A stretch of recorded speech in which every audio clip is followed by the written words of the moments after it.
What's up, everyone, and welcome back to the channel. Today we are diving deep into what is becoming one of the most talked about storylines heading into the 2026 WNBA season. And that is the growing tension between Indiana Fever head coach Stephanie White and the biggest name in women's basketball, Caitlin Clark.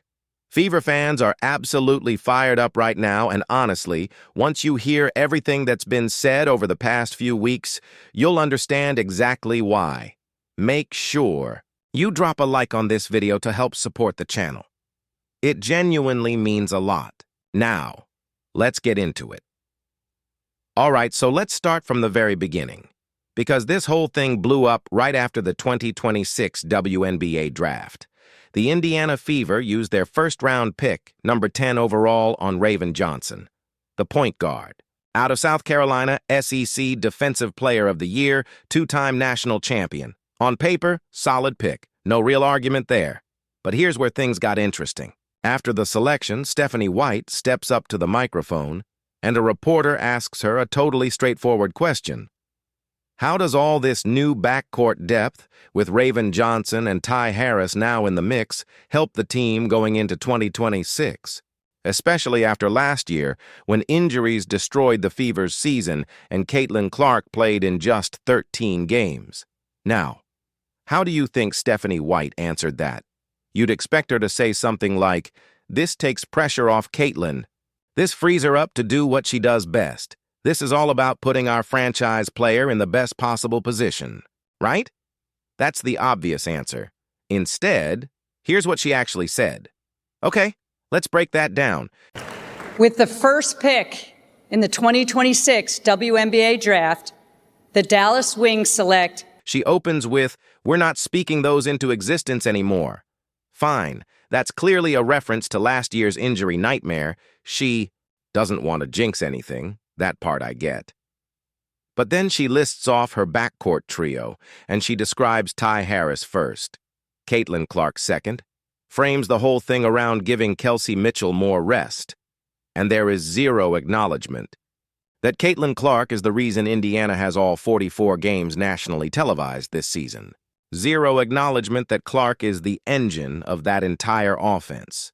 Not even a mention of her by name in a positive framing.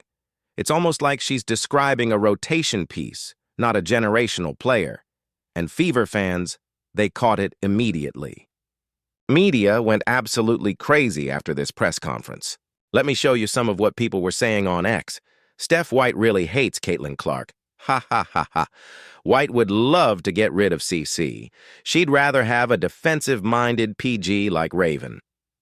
Now look, some of these are obviously over the top. Fans on X are always going to go to the extreme. But what's interesting here is that this isn't just random trolls. These are Indiana Fever fans. The people who buy tickets, who watch every nationally televised game, who have been riding with this team because of Caitlin Clark. When your own fan base is reacting like this after a post-draft press conference, that tells you something. The trust is not fully there, and this isn't even the first time people have raised eyebrows at the White-Clark dynamic. Not even close. Because here's the thing, there is a pattern here, and we need to talk about it. Go back to the 2025 season. Clark returned from a serious groin injury against the Golden State Valkyries. Big moment, right?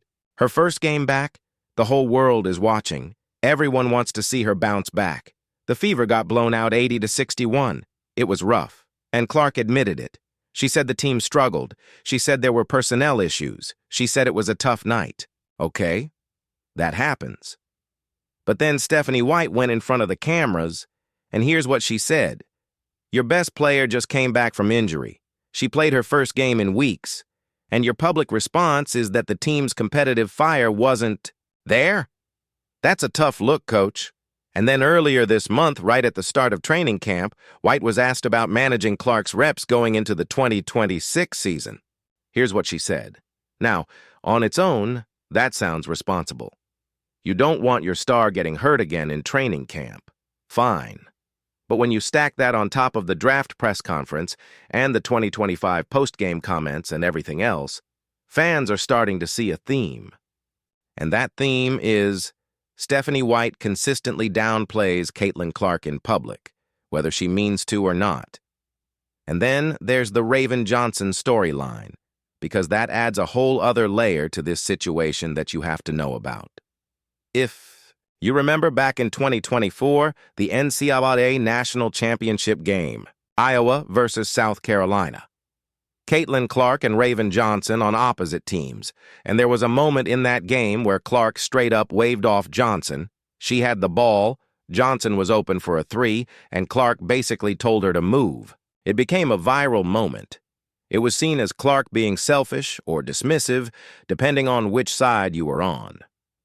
Fast forward to 2026, and Stephanie White drafts Raven Johnson in the first round and brings her to Indiana to play alongside. Caitlin Clark now could be a great basketball decision. Johnson averaged 9.9 points on almost 49% shooting in her senior year. She had 5.1 assists per game. She won SEC Defensive Player of the Year. The basketball case is there.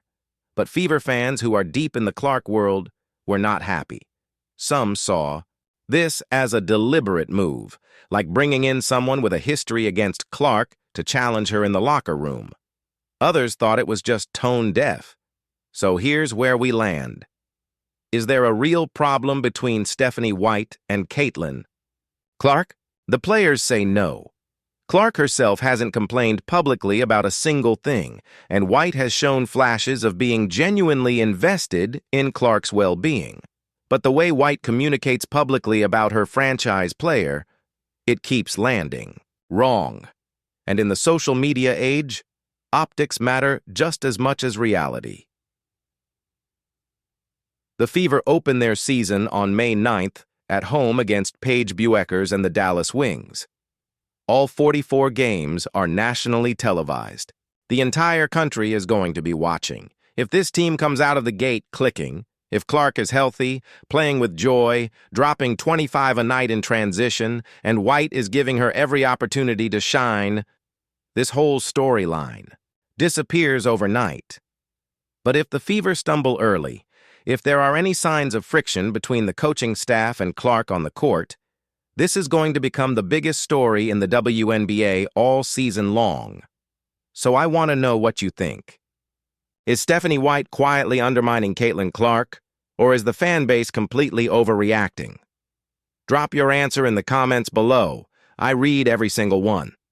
If you're new here and you want WNBA coverage like this every single day, subscribe, because we are just getting started with this 2026 season. I'll see you in the next one.